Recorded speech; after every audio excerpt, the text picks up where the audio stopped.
Lineman, আপনারা যারা পল্লী বিদ্যুতের লাইনম্যানে পরীক্ষা দেবেন তাদের জন্য আজকের এই ভিডিওতে থাকছে নিয়োগ পরীক্ষার সাজেশন, প্রশ্ন প্যাটার্ন, বিগত সালের প্রশ্ন নিয়ে বিস্তারিত আলোচনা। আশা করি ভিডিওটি প্রথম থেকে শেষ অবধি দেখার চেষ্টা করবেন। আর অবশ্যই এখনই আমাদের এই চ্যানেলটি সাবস্ক্রাইব করে রাখুন। স্বল্প সময়ে সেরা প্রস্তুতি নিতে চাইলে লাইনম্যান জব রিভিউ এই বইটি পিডিএফ আমাদের কাছ থেকে সংগ্রহ করে নিতে পারেন। পিডিএফ মূল্য মাত্র 40 টাকা। যারা নিতে চান তারা এই নাম্বারে হোয়াটসঅ্যাপের মাধ্যমে যোগাযোগ করে পিডিএফটি সংগ্রহ করে নেবেন।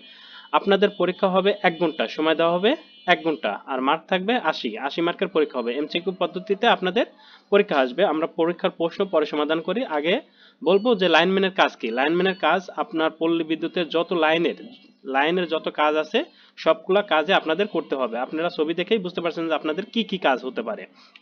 এরপরে আপনারা কোন কোন বই পড়লে 100% প্রশ্ন কমন পাবেন।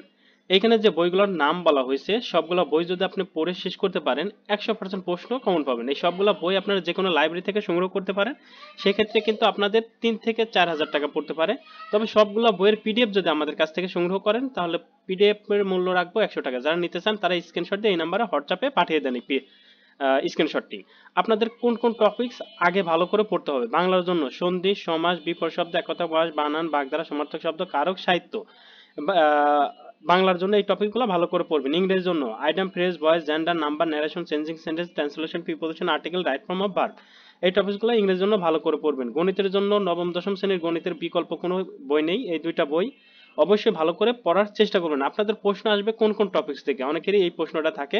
আপনাদের প্রশ্ন আসবে বাংলা, ইংরেজি, গণিত, সাধারণ জ্ঞান। এই 4টা টপিকস থেকে আপনাদের প্রশ্ন করা হবে। আপনার এই 4টা টপিকস এই সবগুলো বই থেকে ভালো করে দেখে যেতে পারেন। এখন আলোচনা করব যে প্রশ্নটা, বিগত সালের একটা প্রশ্ন একটু আলোচনা করি।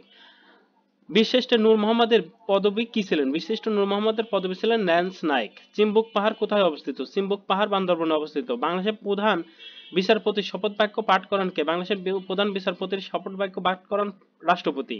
বাংলাদেশের পূর্ব সীমারেখা অবস্থিত কোথায়? বাংলাদেশের পূর্ব সীমারেখা ভারত ও মায়ানমার। বাংলাদেশের নিচের কোন সংস্থার সদস্য? বাংলাদেশের নিচের ওয়ার্ল্ড ট্রেড অর্গানাইজেশনের সদস্য। কোন সংস্থাটি বিদ্যুৎ উৎপাদন কিংবা বিতরণের সাথে জড়িত নয়? বিদ্যুৎ উৎপাদন এবং বিতরণের সাথে জড়িত নয় বিজিআরআই এই সংস্থাটি। বাংলা সনের 31 দিনের মাস কয়টি? 31 দিনের মাস 6টি। বাওয়ালি কারা? বাওয়ালি হলো সুন্দরবনে গোলপাতা সংগ্রহকারীদের বাওয়ালি বলা হয়। বাংলাদেশের আইন অনুযায়ী নারী ও পুরুষের বিয়ের সর্বনিম্ন বয়স কত? নারীর বয়স 18 আর পুরুষের বয়স 21।